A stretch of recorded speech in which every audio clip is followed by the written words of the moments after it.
Hello friends, welcome back to my YouTube channel study with Tripta.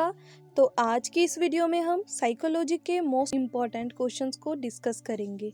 तो ये questions आपको आने वाले सीटेट में बहुत हेल्पफुल रहेंगे।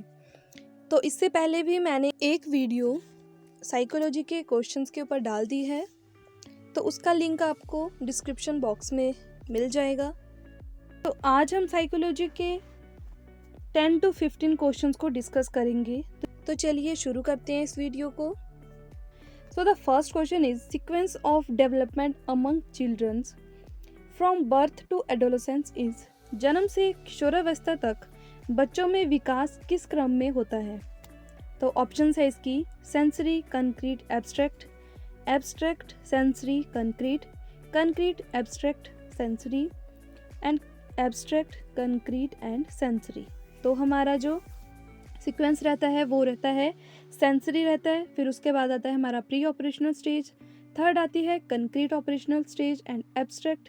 जो एब्स्ट्रैक्ट इसमें दी है वो है हमारी फोर्थ स्टेज, जो हमारी फॉर्मल ऑपरेशनल स्टेज है, उसमें होती है abstract thinking.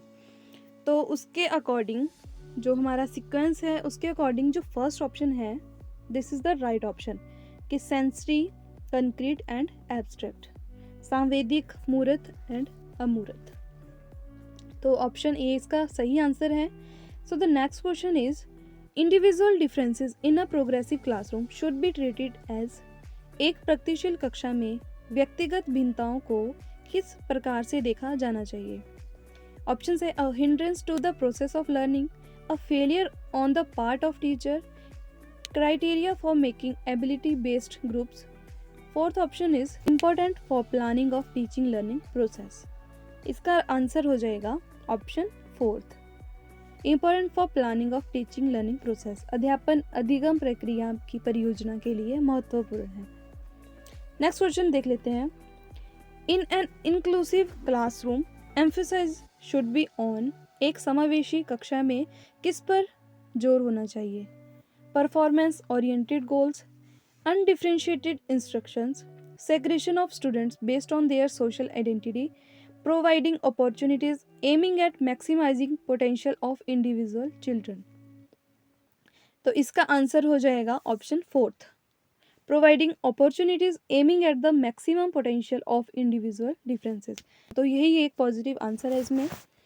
So next question is according to right of persons with disabilities at 2016, which of the following term is appropriate to use?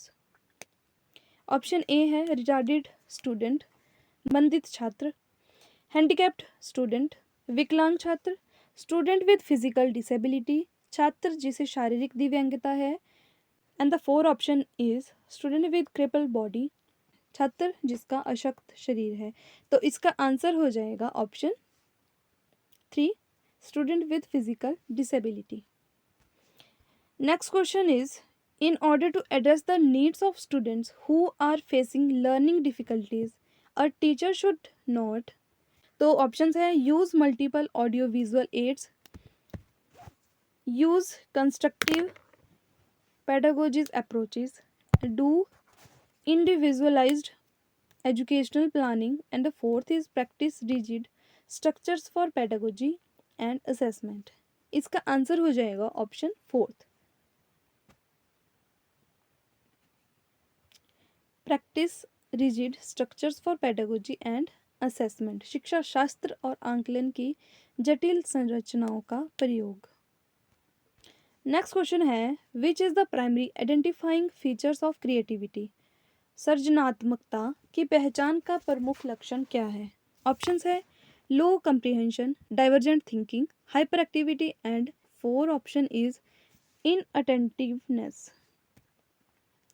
इसका आंसर हो जाएगा ऑप्शन 2, divergent thinking।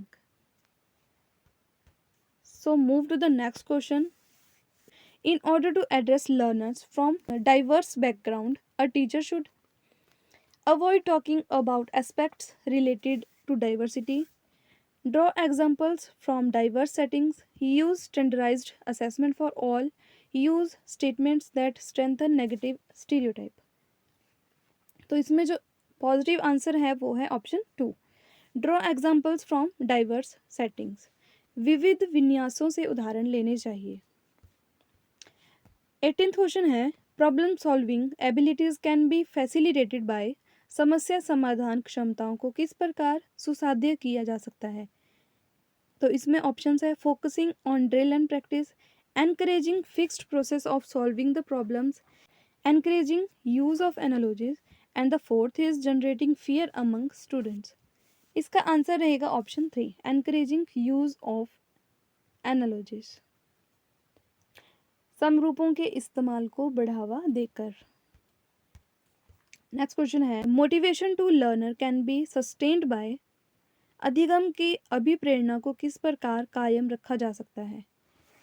ऑप्शन है इसकी, punishing the child, focusing on mastery oriented goals, giving very easy task to children, focusing on rote memorisation. तो इसका answer हो जाएगा option 2, focusing on mastery oriented goals, प्रवीणता अभिमुखी लक्ष्यों पर जोर देकर। So the next question is same. तो ऑप्शन देख लेते हैं इसकी, has no relation to cognition, have can have negative impact on cognition, is very effective to motivate the children to learn, should be generated frequently in teaching learning process. इसका answer रहेगा option 2, कि जो Shem होती है उसका negative impact होता है हमारे कॉग्निशन पर। इसका आंसर रहेगा कि जो शर्मिंदगी का ज्ञान संज्ञान पर नकारात्मक प्रभाव पड़ सकता है। तो नेक्स्ट क्वेश्चन है अब, विच of the following is most effective mode of teaching learning, निम्न में से अध्यापन अधिगम का सबसे प्रभावशाली माध्यम कौन सा है। तो ऑप्शंस है, rote memorisation of content, exploration of relationship between concept, observation without analysis, and the fourth option is imitation and repetition. तो इसका आंसर हो जाएगा ऑप्शन 2, क्योंकि इसमें बच्चा खुद एक्सप्लोर करेगा अपनी नॉलेज को। Option 2 is a correct answer, संकल्पनाओं के बीच संबंध खोजना। नेक्स्ट क्वेश्चन है, a teacher should analyse the various errors made by students on a given task because, एक अध्यापिका को दिए गए किसी कार्यकलाप में छात्रों की विभिन्न त्रुटियों का विश्लेषण करना चाहिए, क्योंकि। तो ऑप्शन है इसमें, she can decide degree of punishment accordingly, understanding of errors are meaningful in the teaching learning process, she can segregate those who made more errors in comparison to others, fourth option है, learning is solely based on correction of errors।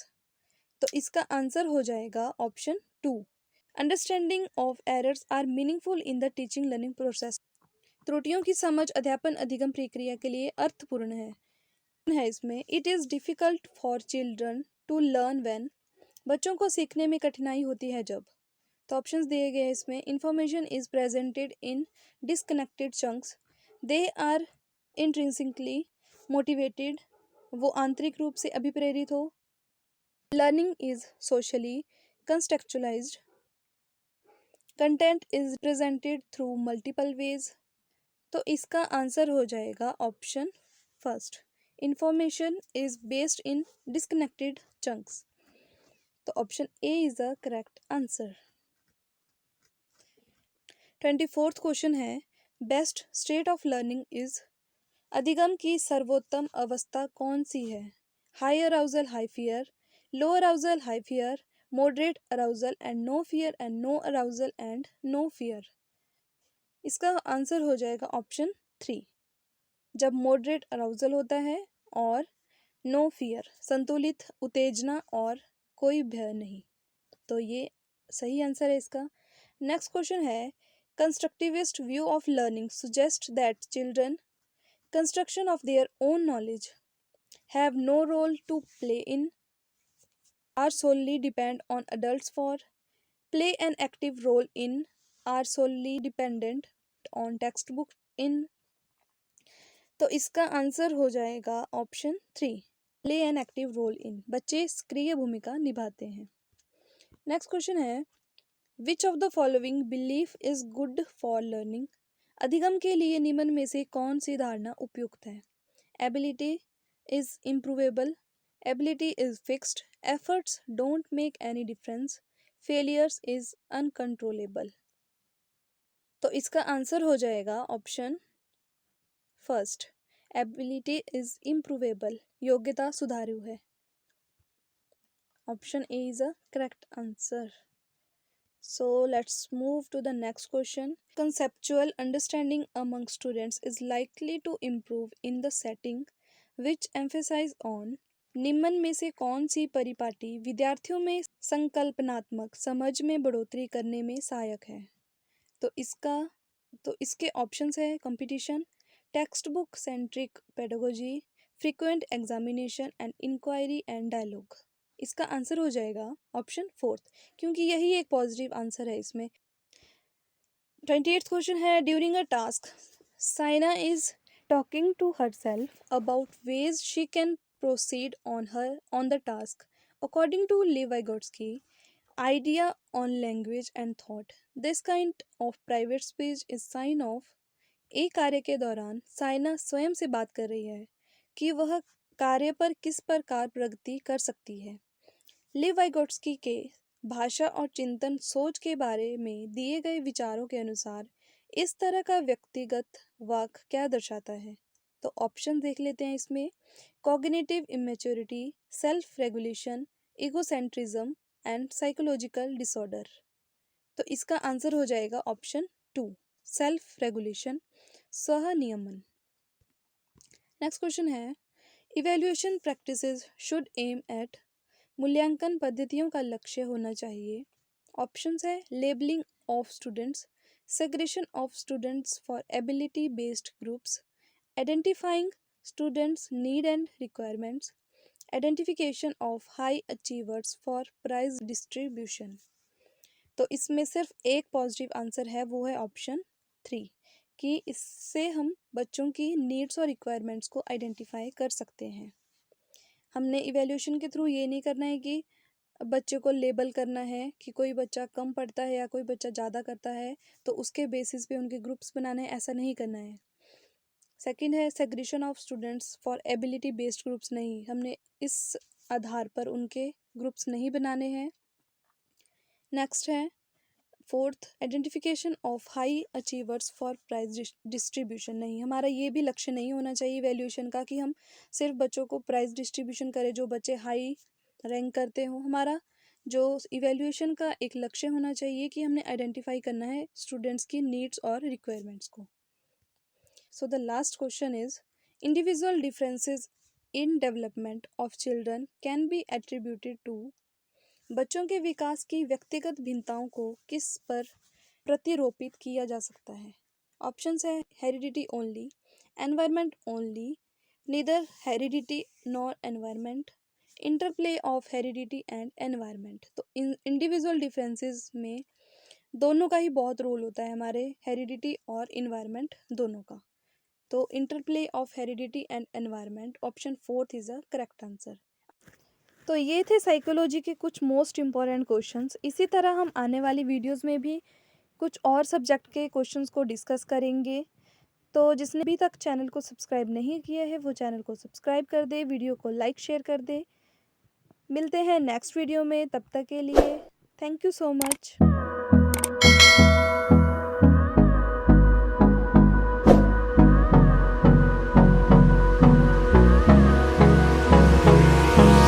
Hold me close till I get up. Time is barely on our side.